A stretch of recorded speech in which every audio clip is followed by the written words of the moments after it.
Suara jelas ya? Oke, teman-teman, topik kita hari ini adalah soal trading global, ya, trading di pasar saham dunia yang oke, ini kalau dua-duanya nggak lancar apa? Yes, halo. Halo, kedengaran kok. Ya, ya, kayaknya koneksiku padahal udah apa koneksiku ya? Kayaknya bagus. Lancar nggak? Oke, coba ya teman-teman, inilah suka dukanya.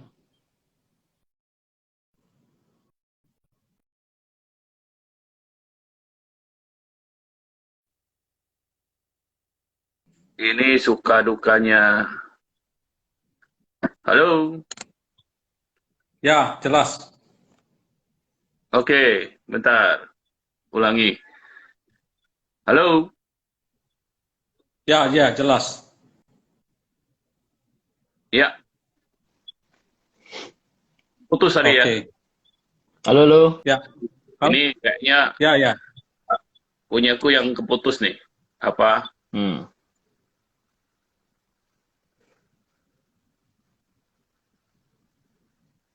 Halo, kalau sinyalku lancar nggak? Sekarang lancar. Tadi yang Oh, keputus-putus. oke. Hmm. Ko Johan di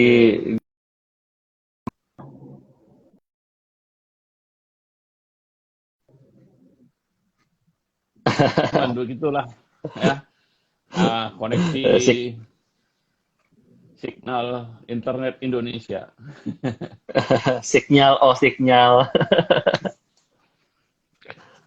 Anyway, makanya kita ngomong luar negeri nih ceritanya ya, Bryson Gump ya. Enggak. Iya. Nggak, tapi kita melihat ada potensi trading yang bagus banget di pasar Hmm. saham selain Indonesia. Ya, having said that, tetap kita ngerasa bahwa yang teman-teman perlu mulai di Indonesia dulu sih. Kita juga semua mulai di Indonesia dulu karena itu baby step yang bagus sih, ya. Ya.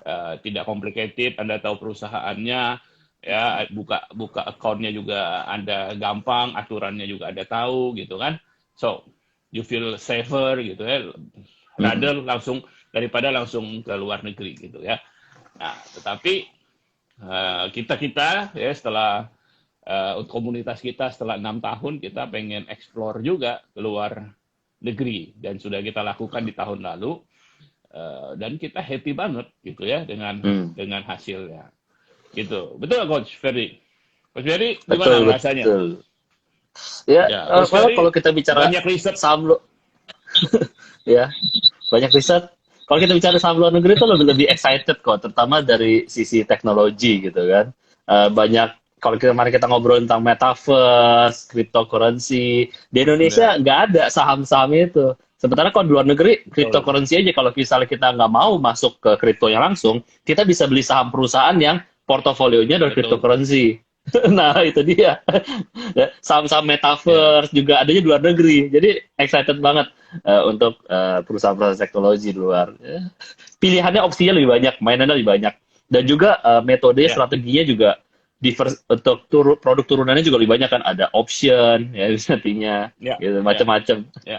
Bisa bisa Derivatifnya buy ya. long, juga bisa buy short. Iya, betul. Udah lebih Ya, canggih. ya, ya. Nomor satu, pilihan saham lebih banyak. Ya, Mm-mm. kita happy terutama karena isu-isu isu-isu terkini kita bisa temukan saham yang benefiting, yang dapat keuntungan dari isu-isu terkini seperti metaverse tadi ya. Iya, Tapi juga banyak hal, misalnya energi, ya kan? energi. Ada perusahaannya. Kemarin harga minyak naik, gitu kan? Ada perusahaannya ada di mana? Ada di Meksiko lagi. Tapi Yes, yes, kita beli sahamnya di yes. pasar US gitu. Iya, Jadi itu pilihannya banyak, jadi itu menarik lah. Ya tentu kita yes. trader kita senang kalau banyak pilihan kan. Oke. Pak Kun gimana Pak Kun? Bro? Ya, Apa yang menarik pasti dari ya. trading di luar negeri? Oke, mungkin saya cerita background sedikit ya. Saya pertama kali terekspos dengan produk dengan trading luar negeri itu sejak 2007. Nah, sebelum saya merit Oke. 2007 saya belajar option di Singapura, ya. Belajar option Itu di zaman Singapura. perjuangan itu kayaknya itu. Ya, masa-masa perjuangan. Masa-masa perjuangan. Nah, Ya, ya. waktu itu saya terekspos dan saya sempat kaget karena waktu itu bayangkan saham Google aja, satu saham Google itu lebih besar kapitalisasi pasar dari seluruh IHSG. Wah, ini gila banget ya.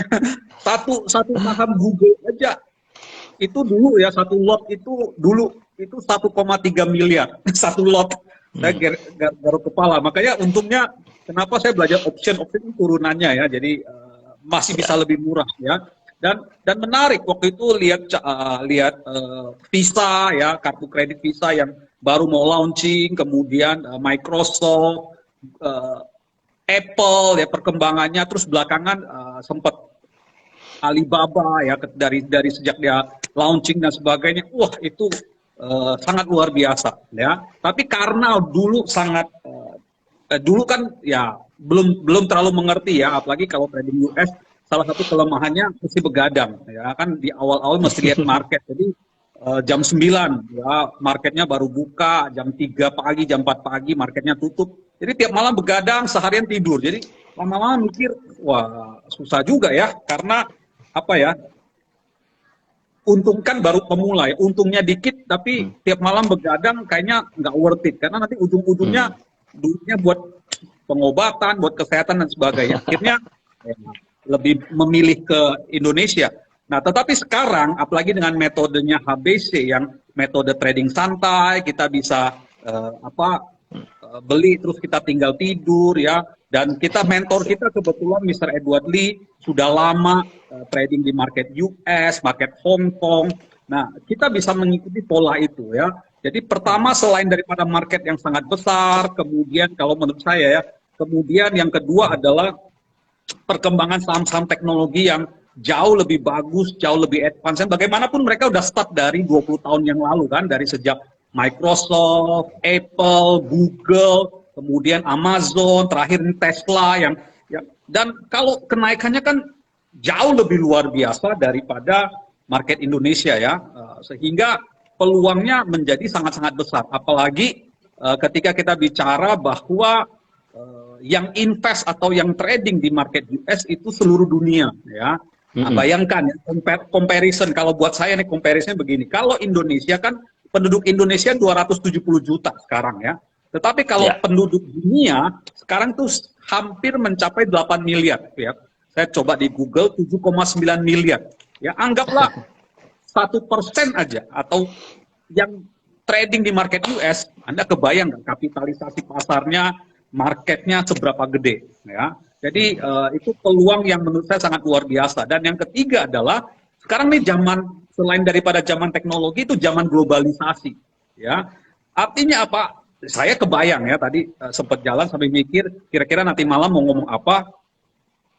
Saya waktu SMA, waktu saya pertama kali ke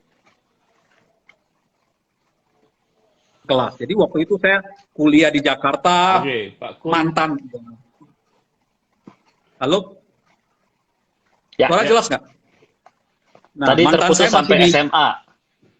Nah, oke. Nah, waktu saya ke Jakarta, Terputus di mantan nih, penting. penting ya. Waktu saya ke Jakarta, Ini penting. Mari kita dengarkan ini. waktu saya ke Jakarta, mantan saya masih SMA ya dari Pontianak. Nah, Anda kebayang nggak dulu saya kuliah nulis surat cinta aja, kirim surat cinta ya sampai ke Pontianak itu 1 minggu ya, 1 minggu. Nunggu dia balas, dia kirim balik 1 minggu lagi. Itu dua minggu cuma buat bolak-balik ya. Itu sekitar 20-an tahun yang lalu. Nah sekarang kebayang nggak? Anda kita kirim email aja, begitu send, udah nyampe. Dan sekarang globalisasi, Anda mau trading dimanapun dengan kecanggihan teknologi dan sebagainya, menurut saya ini kesempatan, opportunity yang amazing, luar biasa. Jadi kalau Anda tidak trading atau tidak memulai explore untuk market US, sayang sekali. Apalagi di masa depan, kita kebayang ya, kemarin saya sempat nonton channelnya Renald Kasali tentang apa yang sedang terjadi di dunia, akan banyak pekerjaan-pekerjaan yang hilang. Anda kebayang nggak? Itu akan digantikan sama robot, artificial intelligence, dan segala macam. Tetapi salah satu pekerjaan yang mungkin akan survive dan bahkan bisa seterusnya adalah trading. Ya. Karena selama dunia masih ada, manusia masih ada, pasti ada ekonomi. Dan selama ada ekonomi, ya, nah saham pasti ada. Kan pasti ada perusahaan kalau ada ekonomi. Ya. Jadi trading saham dan itu pasti bisa, ada, bahkan makin banyak opportunity trading yang lain ya kan. Sekarang seperti yang kita cerita minggu ini kan, ada apa NFT lah yang baru kan, ada cryptocurrency dan macam-macam. Ya, tapi teknologi juga ada membawa ininya kan, membawa challenge-nya nih. Kalau zaman dulu orang tulis surat cinta kayak Pak Kunardi, tunggu 1 minggu nyampe, 1 minggu dibales, jadi 2 minggu nggak masalah. Ya hari ini kalau orang ya chat WhatsApp ke pacarnya 5 menit nggak dibales, langsung dibilang, kamu ngapain nggak balas, udah nggak sayang ya? Itu tantangan loh ya bagi anak-anak muda ya. Mesti segera balas chat, kalau nggak dikejar ya sama pacarnya. Kamu ngapain ya, selingkuh ya kan? Zaman dulu orang nunggu surat cinta 2 minggu loh. Ya, nah anyway, bercanda teman-teman ya. Nah, teknologi kan, maksudnya teknologi baru juga kan membangun harapan kita jadi berbeda sekarang kan. Sekarang kalau orang kirim email berharapnya dibalas cepat, kirim chat berharapnya dibalas cepat gitu. Anyhow, so itu salah satu keuntungan lain lagi gitu ya. Nah, kita bicara soal trading di pasar global ya, Pak Kunardi cerita ada banyak kesempatan ya, yang zaman dulu pun beliau di option gitu ya. Jadi derivatifnya turunan dari saham dan yang lain-lain, banyaklah instrumen-instrumen keuangan ya. Kita juga belum explore semua sejujurnya karena ada banyak sekali, dan mungkin juga nggak perlu explore semua. Kita fokus pada yang dimana kita tahu dengan baik gitu. Nah, salah satunya saham ya kan. Saham ini mungkin ya selain tadi Coach Ferdi bilang soal kita jadi kalau di pasar luar kita jadi punya banyak opsi gitu kan, banyak pilihan. Nah, mungkin keberatan banyak orang yang sebenarnya tadi udah dijelaskan juga oleh Pak Kun adalah dulu kita berpikir trading di luar negeri itu harus bergadang. Iya, kan? Karena iya. pasar Harus luar mantau. harus mantau. Pasar luar bukanya kan malam gitu ya, kita udah tidur gitu. Tapi sekarang ini kita belajar bahwa ya itu pilihan sebenarnya ya. Kalau mau jadi kalong ya silakan gitu ya. Mantau. Tapi kalau kita trading santai ya, nah kita suka nih trading santai, apalagi di pasar Amerika, pasar global ya, kita ngomong pasar global lah ya kan. Nah, meskipun sekarang kita banyak di pasar Amerika. Nggak juga perlu loh sebenarnya ya, yang kita lakukan selama sebenarnya hampir 6 bulan ini kita lakukan ya di pasar Amerika. Kita nggak ada dari kita yang mantau ya, kita tidur aja. Nggak. Tinggal Kita pesan order buy udah tidur. Iya, kita pakai order otomatis, sell juga otomatis gitu ya. Dan perlu nih, sell otomatis perlu karena pasar saham Amerika kan nggak ada namanya ARB ya bro, tahu-tahu jatuh aja gitu ya. You never know ketika Anda lagi tidur apa yang terjadi di Amerika gitu ya. Jadi betul. Itu bagus ya. Dan mungkin satu hal lagi aku bisa tambahin, aplikasi untuk trading di Amerika ya untuk otomatis ini itu simple banget ya bro ya. Sebenarnya kita berharap perusahaan sekuritas di Indonesia bisa ngikutin semudah itu tuh. Gampang banget pasang buy, pasang cut loss-nya ya, pasang buy, pasang bahkan take profit-nya, itu sekali pasang aja udah tinggal gitu. Kita udah nggak pusing gitu, asal sepanjang boleh dibilang analisa kita tepat, ya kita dolar masuk ketika kita lagi tidur sebenarnya kan gitu. Asik. Asik banget. Nah, apa bro? Oke, kita udah ngomong ini keuntungan lah. Satu hal lagi, proses buka account di saham di pasar saham Amerika. Tentu teman-teman memang nggak bisa pakai perusahaan sekuritas yang ada di Indonesia, karena kan perusahaan sekuritas yang ada di Indonesia kan izinnya adalah menjadi perantara jual beli saham di Indonesia. Kalau kita mau jual beli saham di Amerika, mesti ada perusahaan di Amerika, ya. Dan kalau kita menang global, ada perusahaan sekuritas yang punya izin di beberapa negara memang, gitu ya. Nah, apa pengalaman Coach Ferdi, Pak Kun, ya? Pengalamannya apa bro dalam buka account ini? Susah, gampang, atau banyak masalah? Silakan. Siapa dulu? Ya, boleh. Gue dulu ya. Ya kalau gue kan gue account-nya banyak dia, soalnya banyak di mana-mana dia tersebar. Ya. Kalau yang saham kan saham Amerika gue punya kan pakai 2 broker ya. Yang satu adalah Interactive Broker. Ya, Interactive Broker itu untuk yang versi lebih advance gitu kan. Jadi kita bisa pasang setup buy dan sell-nya dan otomatisnya. Dan yang satu lagi pakai GoTrade ya. GoTrade ini yang versi sederhana untuk para investor pemula lah gue bilangnya. Nah, kalau kita bicara yang GoTrade itu gampang banget ya, karena dia sudah terintegrasi dengan GoPay, Dana, terus transfer antar bank, itu jadi gampang banget ya. Nah, challenging-nya yang Interactive Broker nih yang lebih advance nih. Ya, jadi ketika gue mau registrasi itu websitenya di-block. Ya, registrasi mesti pakai VPN ya. Iya, jadi harus pakai VPN. Nah, itu aja. Cuman setelah itu, setelah kita buka pakai VPN, kita bisa masuk, kan tinggal isi data segala macam. Nah, sisanya itu lebih mudah sih. Apalagi teman-teman dari HBC kan sudah punya tutorialnya, atau tinggal ikutin doang. Nah, itunya gampang. Tantangannya cuma di VPN doang. Tapi setelah udah install, udah aktif, kita pakai software kan, pakai aplikasi kan. Nah, itu udah nggak perlu VPN lagi. Cuman buka websitenya aja, itu tantangannya. Tembus. Iya. Berarti perlu punya VPN satu kali aja waktu kita registrasi ya. Berapa lama bro registrasinya, pengalaman dari Bro Ferdi? Lupa ya, tapi kayak 1-2 hari udah aktif ya. 1-2 hari akunnya sudah aktif, udah tinggal habis itu tinggal minta transfer dana aja gitu. Ya, Interactive Broker ini teman-teman adalah boleh dibilang ya one of the best lah ya, one of the most trusted securities lah ya, broker ya, one of the trusted brokers di boleh bilang dunia lah. Kenapa kita pakai Interactive Broker? Sebenarnya kita nyontek, kita ngikut mentor kita, Mr. Edward Lee yang ada di Filipina. Beliau modalnya kan dananya kan boleh dibilang mungkin saya nggak tahu ya, ratusan miliar setidaknya udah pasti, triliunan mungkin aja. Ya, yang dia berani taruh di Interactive Broker doang.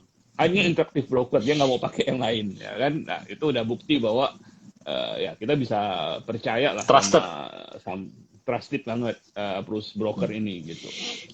Interactive Broker itu yang kita pakai kalau teman-teman pengen tahu. Ya, pengalaman Pak Kun gimana buka Interactive Broker? Sebelumnya kayaknya Sianita juga pakai eToro ya. eToro. Ya.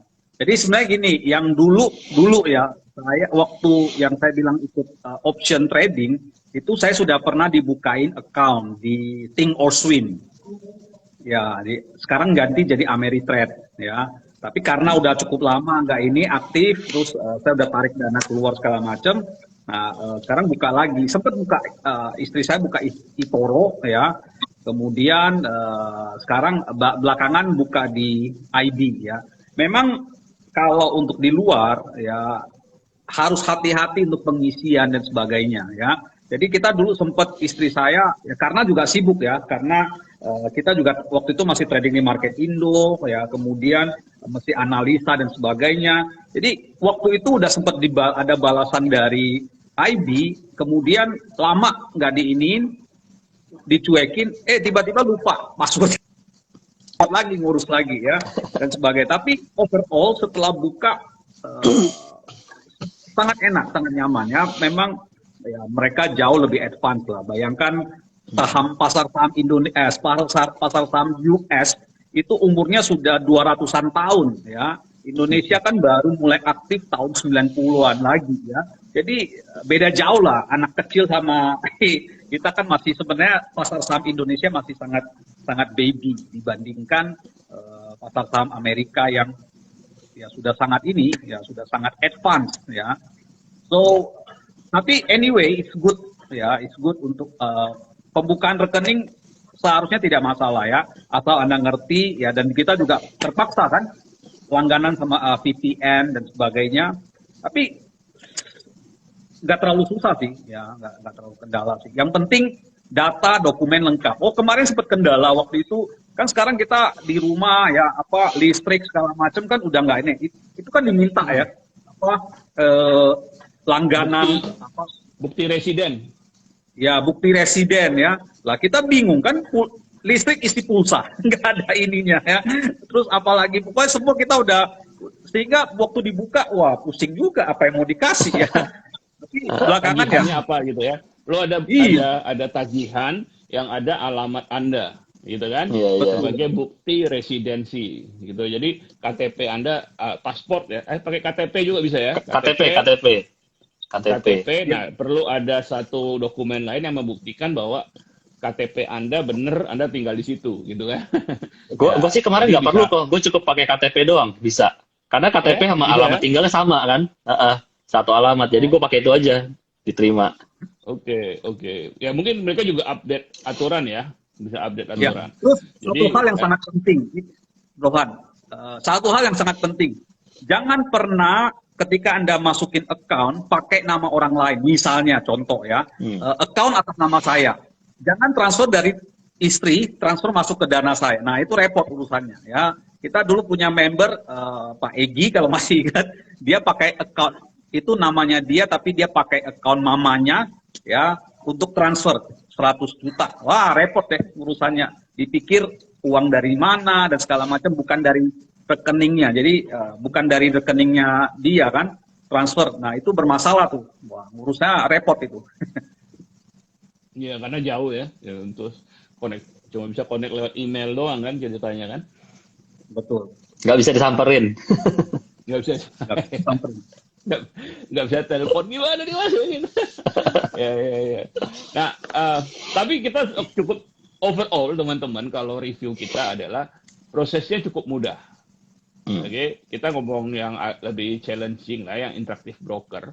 Itu ternyata prosesnya cukup mudah. 1-2 hari jadi. Ya. Bahkan sebenarnya perusahaan sekuritas di Indonesia bisa lebih lama untuk buka akunnya ya. Di Amerika aja cepat ya, tentu karena mereka semua udah otomatis ya mungkin ya. 1-2 hari jadi. Terus sepanjang dokumen lengkap ya. Nah, tapi memang kalau waktu saya buka juga perlu nyiapin dokumen residensi. Jadi saya pakai tagihan kartu kredit tuh.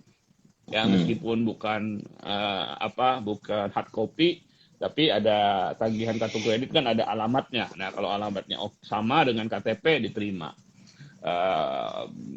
Terus satu hal lagi yang surprisingly sekarang transfer ke luar negeri jauh lebih gampang ya.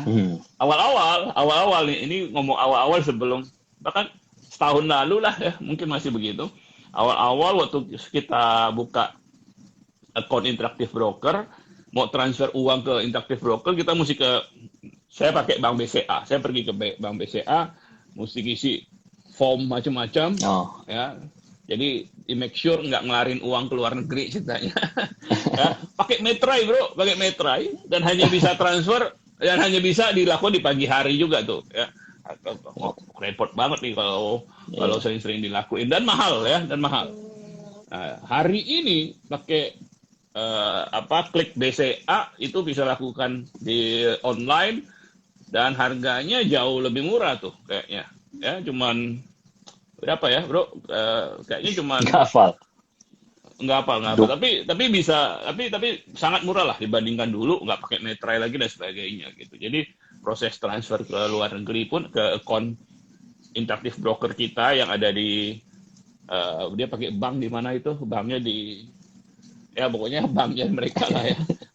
Di Amerika lah Ya, ya. di Amerika.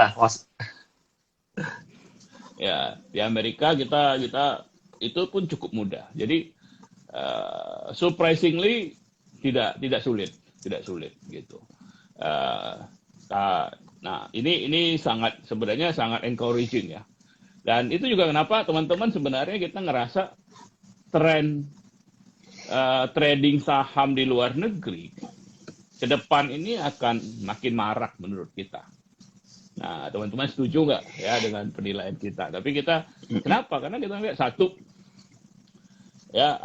satu opsinya banyak, pilihan sahamnya jauh lebih banyak. Perusahaan-perusahaan raksasa, perusahaan-perusahaan yang bagus, pilihannya banyak. Lalu aplikasinya canggih, sebenarnya user friendly banget gitu. Ketiga, terus hal lain adalah sekarang untuk aksesnya, untuk registrasi dan sebagainya juga gampang. Jadi tidak ya paling mungkin hanya orang nggak kenal ya perusahaannya apa, belinya apa gitu kan, bagaimana di sana gitu kan. Cuman tahu yang gede-gede doang, kayak Apple. Tahu yang gede-gede doang ya, taunya belinya saham Apple aja pokoknya, sama Microsoft Apple, aja. Microsoft, Tesla. Ya, cuma itu yang dibeli kan, karena nggak ada yang nggak ada Dikenal. ini juga nggak dikenal. Ya itu ya, tapi karena ada kebutuhan seperti itu, maka kita ada grup trading global kan gitu. Ya, kita bisa bantu teman-teman dengan kasih informasi dan update, bahkan saham pilihan, saham-saham yang bisa ditradingkan. Anyhow, Coach Ferdi, gimana? Tapi hari ini pasar saham Amerika kayaknya sedang mengalami koreksi, betul? Betul, terutama dari sisi teknologi. Ya, gimana tuh bro? Reviewnya gimana?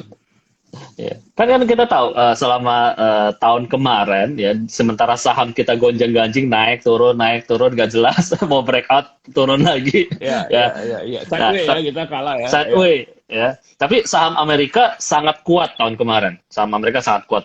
Dan kita juga itu juga karena ada tapering kan, ada campur tangan dari The Fed kan, yang kasih duit, gitu, kasih insentif supaya perekonomian bisa jalan. Jadi saham Amerika tuh naik banget ya selama 1 tahun kemarin. Jadi ketika sudah naik banget seperti itu, kemudian kita melihat di akhir-akhir tahun kemarin itu sudah mulai ada tanda-tanda penurunan. Jadi kita kan bisa di Amerika list saham kan banyak banget tuh, list saham banyak banget. Nah kita bisa lihat tuh, walaupun sahamnya naik, tapi kenaikannya itu disebabkan oleh berapa banyak perusahaan. Nah, ternyata cuma disebabkan oleh perusahaan-perusahaan besar doang. Nah, perusahaan-perusahaan kecil ya udah mulai rontok. Nah, di situ kita melihat, oh, kenapa nih? Nah, artinya orang di akhir tahun kemarin sudah mulai profit taking. Terutama dari saham-saham teknologi yang belum terbukti. Teknologi yang masih baru, yang masih startup gitu ya. Jadi kalau teman-teman tahu, di Amerika itu kan ada namanya ARK Innovation ya. ARKK kalau nggak salah nama itunya, ARK Innovation. Itu adalah kumpulan saham ETF, kumpulan saham teknologi yang masih bentuknya startup. Nah, itu untuk di awal-awal, dia sebutnya growth investing, itu kenceng banget tuh. Tapi di akhir-akhir tahun, orang-orang sudah mulai profit taking. Dan saham ARK turun 20%, 30%, sementara yang lain masih naik. Nah, dari situ kita melihat, oke, nah, kita mulai ngecek lagi nih ke saham-saham startup satu-satu gitu ya, yang ini. Dan benar, jadi perusahaan-perusahaan startup yang belum profit, yang belum untung, yang orang masuk masih spekulasi, masih ngeliat ini perusahaan bakal bagus atau enggak, saham-saham itu mulai rontok. Nah, nanti itu terimbas gitu. Jadi makin kesininya, prediksi kita saham-saham seperti yang besar-besar ya, Big Four, Microsoft, Apple dan kawan-kawan juga pasti kena imbas profit taking gitu. Jadi akan mulai rawan terkoreksi dan alur duit akan shifting ke energi untuk tahun depan nih kayaknya nih. Dan jadi sekarang bukan saatnya untuk agresif ya di pasar saham Amerika teman-teman, tapi sebenarnya koreksi ini sangat exciting, sehat, sangat sehat. Karena kalau enggak kita nggak akan punya entry point yang bagus gitu ya. Nah, bagusnya adalah kita beberapa saham yang kita pegang hari ini, kita pegang saham energi masih hijau, ya kan bro? Masih ada kan? hijau. Ada yang 12%, aku lihat kemarin ada beberapa ETF juga naik gitu ya. Jadi Jadi kita harus sangat selektif lah, ya. Jangan jangan langsung cebur agresif hari ini. Ya, pasar saham Amerika most probably akan mengalami koreksi dan seberapa koreksinya sebenarnya tergantung juga banyak yang ditunggu-tunggu kan kebijakan The Fed juga. Itu kan pengaruh juga itu sama saham Indonesia. Itu yang paling tunggu-tunggu itu. Semoga kalau mereka nggak agresif, berarti itu tidak ada masalah. Ya, mereka pasti akan berusaha menurunkan tingkat suku bunga, kan betul ya, Bro? Karena betul. Mereka harus mulai dengan kebijakan naik kok. Justru naik suku bunga kebalik. Tapering. Tapering ya. Betul. Nah, karena inflasinya tinggi. Inflasi tinggi, betul. Memperketat ya. Nah, dan ini penting banget karena kalau mereka agresif akan pengaruh, ya kan? Kalau mereka tidak agresif, kita bisa lebih santai lah, gitu. Oke. Ya, teman-teman, boleh. Yuk kita tanya jawab. Ya. Silakan. Teman-teman boleh tanya soal trading global atau trading saham Indonesia juga boleh. Seperti biasa kita pengen bantu teman-teman 15-20 menit ini jawab pertanyaan teman-teman dan whatever lah sebenarnya ya yang berkaitan dengan saham. Siap. Okay. Kecuali besok ya, besok IG kita itu soal itu spesial, Jumat kita spesial. Jumat kita akan undang tamu besok itu dengan Coach Ferdi bersama ini ya Pak Krisnamurti. Yes. Nah besok kita akan bahas soal apa bro? Nyengir 2 miliar. Ya nyengir 2 miliar. Boleh dinaikin nggak 2 miliar ya? ya. Nyengir 2 miliar ya. Kita akan ngomong yang lebih Jumat kita ngomong yang lebih inilah ya, lebih umum ya. Jangan saham dulu ya, pusing kita. Oke.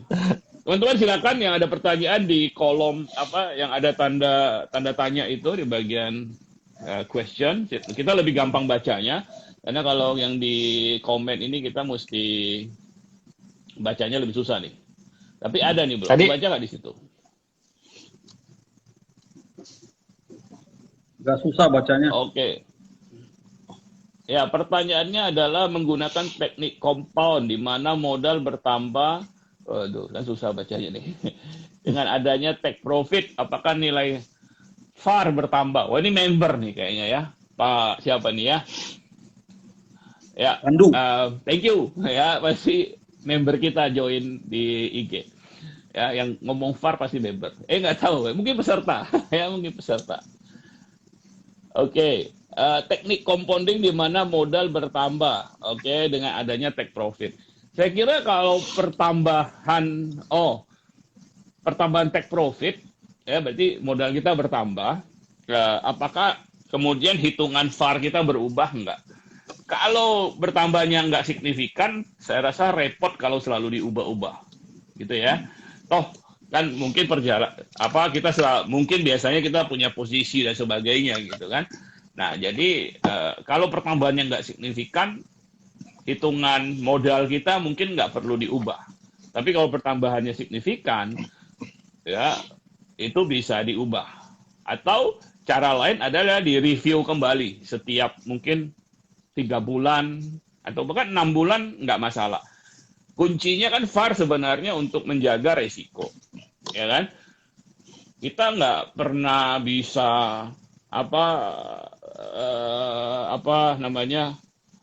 kaku juga ya begitu bro, kita nggak bisa kaku juga, maksudnya ya kan dinamis ya, modal kita kena cut loss ya berkurang dikit gitu kan, atau take profit ya nambah dikit gitu, nggak bisa tiap hari kita hitung lagi ya, mungkin repot gitu ya mau lakukan seperti itu ya, mungkin ada yang ingin lakukan seperti itu ya, kalau saya sih nggak mau repot ya, kita reviewnya 3 bulan sekali. Ya, reviewnya 3 bulan sekali. Ya, kalau memang ada signifikan pertambahan modalnya boleh disesuaikan. Gitu sih. Kalau menurut saya, itu ya. Mungkin Pak Coach Ferdi atau Pak Kun ada pendapat lain? Enggak sih, memang ya lebih baik begitu ya daripada setiap kali dihitung repot ya. Kalau anjuran kita misalnya nih Anda start dengan 20 juta atau 10 juta, Anda hitung dulu VAR-nya berapa, kan kita udah bilang. Ini sorry nih buat yang non-member kalau kalau kurang ngerti ya. Sebenarnya kita ada kelasnya. Nah ini karena nanyanya di sini, ya nggak apa-apa kita bahas. Nah kan kita selalu bilang VAR itu 1%, ya. VAR itu value at risk buat teman-teman yang nggak belum ikut member di HBC, belum pernah belajar di HBC ya. VAR itu 1%. Jadi kalau 10 juta kan kita tahu VAR 1% itu 100.000. Ya udah patokan itu. Sampai ketika Anda sudah menguasai, Anda sudah nyaman dengan metode segala macam, dan kebetulan ada uang dingin yang Anda pengen tambahin, Anda bisa tambahin 10 juta lagi. Ya, menurut saya angka yang lebih bulat. Jadi Anda nggak usah pusing-pusing, Anda selalu ingat. Jadi begitu tambah 10 juta lagi, modal Anda 20 juta, nah Anda VAR-nya udah berarti 200.000. Begitu seterusnya. Kalau saya sih ya, daripada setiap kali untung dikit tambah, ya terus cut loss kurangin, ya repot. Ya, Oke. lanjut. Ya, tapi ngomong nambah modal di trading saham, teman-teman, saya ingin singgung satu hal yang saya rasa penting banget teman-teman tahu. Nomor satu dalam risk management adalah jangan sampai nyangkut. Ya, artinya jangan sampai loss Anda ditahan-tahan sampai loss-nya gede. Itu jangan sampai terjadi. Nah, kalau Anda nyangkut, nah ini hal yang orang sering lakukan kalau nyangkut. Ketika dia nyangkut, dia tambahin modalnya. Tadinya anggaplah ya 10 juta, semuanya beli saham yang salah, nyangkut gitu ya. Tambahin lagi 10 juta, nyangkut Serok lagi. bawah.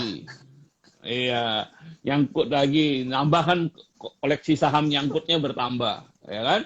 Nambahin modal lagi, koleksi saham nyangkutnya bertambah. Karena saya pernah dengar orang punya saham di portofolio 80, 90, ya kan?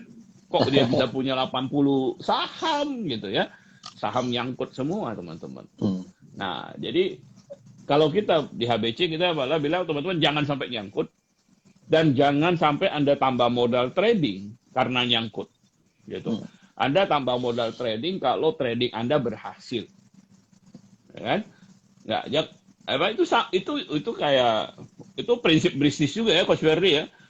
Jangan Betul, Anda betul. agresif, jangan Anda ekspansi kalau model bisnisnya belum terbukti gitu ya.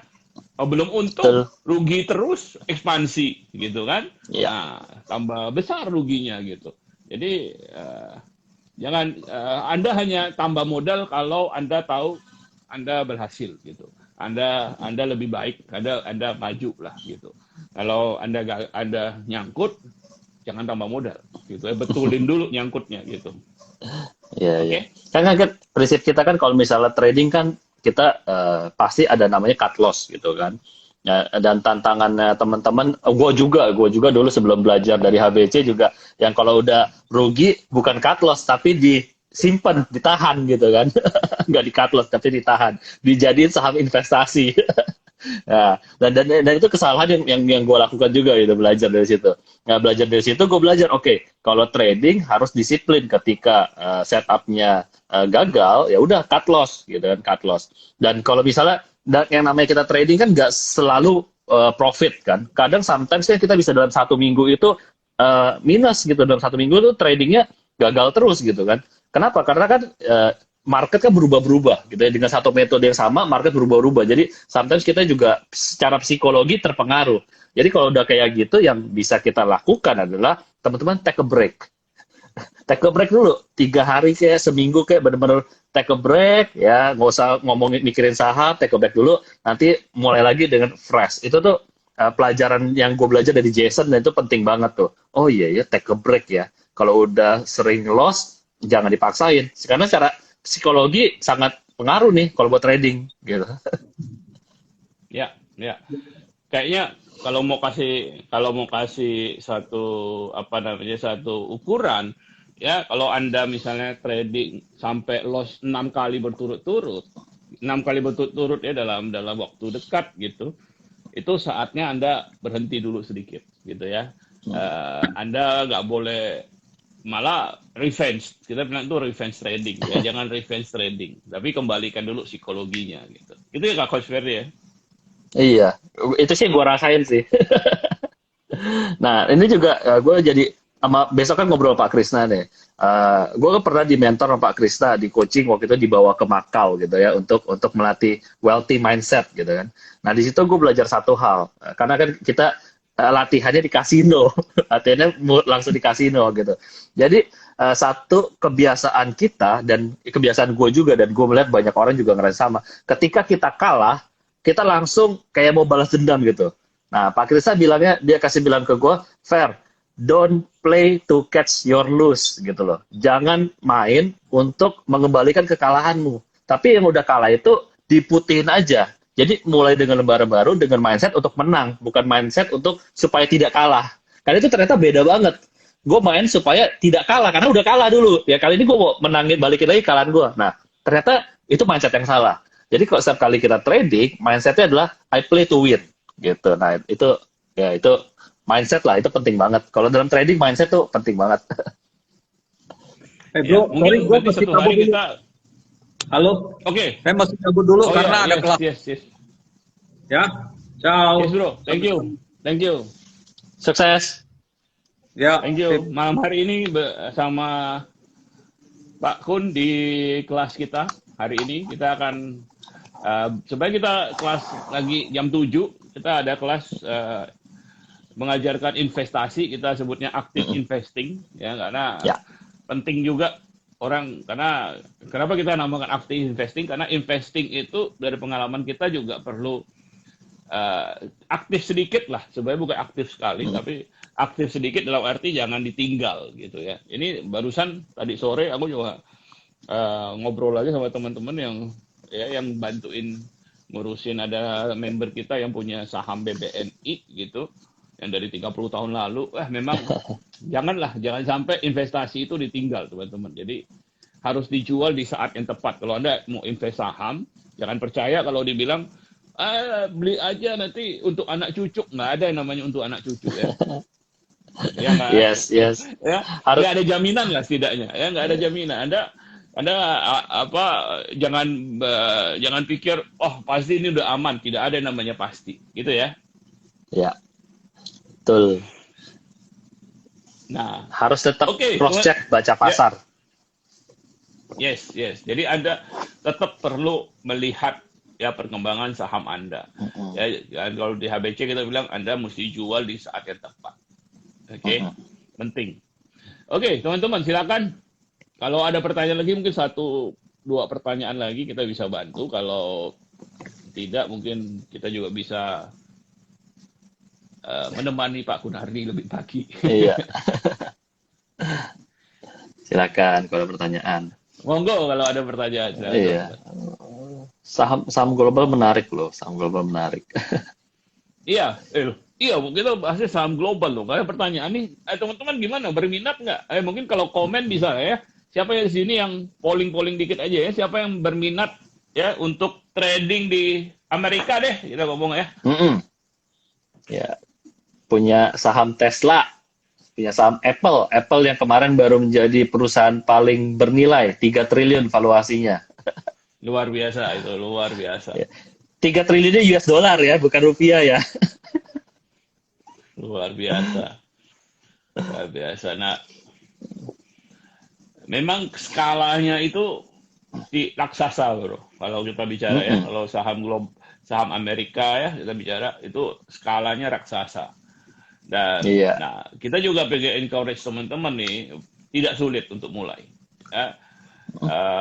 Anda bisa coba googling ya, caranya nggak susah ya, jadi Anda tinggal ya tentu mulai dari buka akun lah ya gitu. Ya, harus.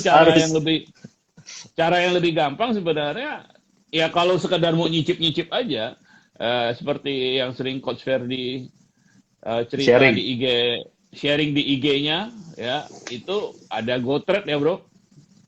Ada aplikasi GoTrade, you can try that gitu ya, untuk nyoba gitu ya. Tentu kita nggak menganjurkan serius sekali transaksi serius sekali di GoTrade sekali lagi, tapi you can itu langkah yang bagus untuk mulai lah.